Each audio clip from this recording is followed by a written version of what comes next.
nostalgia. A bittersweet longing for things, persons, and situations of the past. And also gaming, as your brain is about to experience in 3, 2, 1.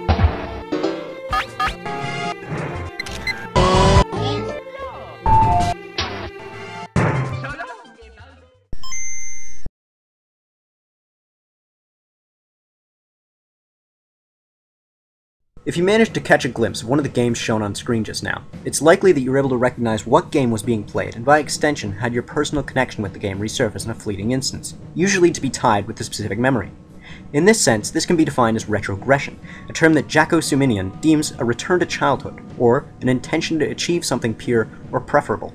It means, most likely, seeking or yearning for an acquainting set of rules and familiar fictional worlds, both. At its core, titles like The Legend of Zelda and Super Mario have retained their original game's mechanic, simply updating for every new release with an additional mode or playing style for its ever-growing audience. However, if players stumble across familiar faces or similar areas that were present in earlier titles, they're treated to a moment of regression, especially if their initial experience stems from their childhood. As the dawn of the 90s grow ever farther away, developers who found their niche with gamers during this time, now in their late teens and early to mid-20s, have an impressive back catalog to draw from.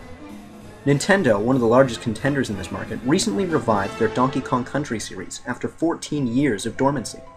Even when the series progressed to the third dimension, Nintendo thought it wise to keep the familiar mode of play as close to the original Donkey Kong Country title as possible. Ultimately, this choice struck a chord with gamers as the rejuvenated throwback sold nearly 5 million copies. These figures further intrigued Nintendo to test the waters, and bring back one of their most celebrated multiplayer hits to be released on the Wii as well. And soon a gaggle of giddy gamers would see Bond back in action with GoldenEye 007.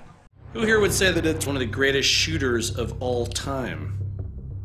Everybody. Set the standards for all video games in the future. It was the first game that I could play multiplayer for 4 hours straight. For me, it was the original. I mean, like, if you hooked it up now, I'd be down to play.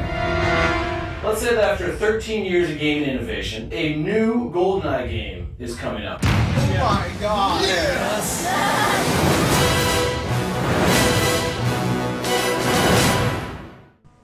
Perhaps our attachment to these titles stems from a stubbornness to try new things.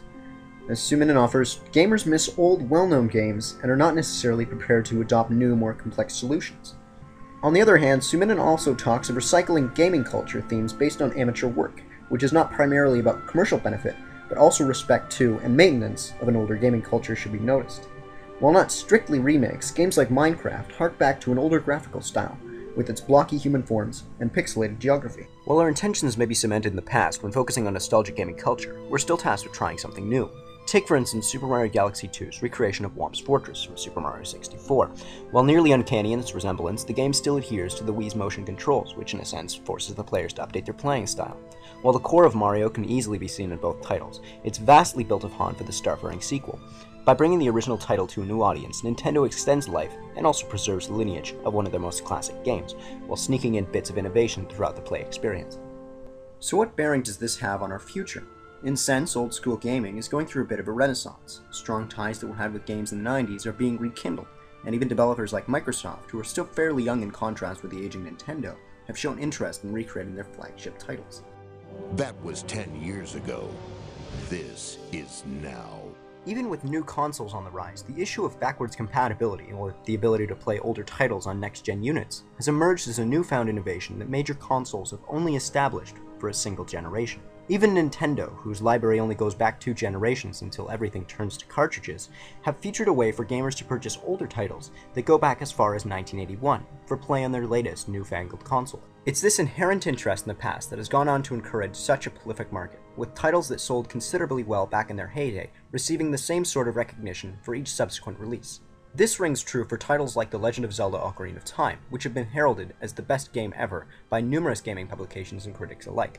It should come as no surprise then that the game has seen more releases than a low-key Canadian prison, offering up its original title on Nintendo 64 in 1998, a remastered, more difficult version called Master Quest in 2003, a remaster on the Wii Shop channel for the Nintendo Wii in 2006, and a remaster version in 3D for the portable Nintendo 3DS in 2011.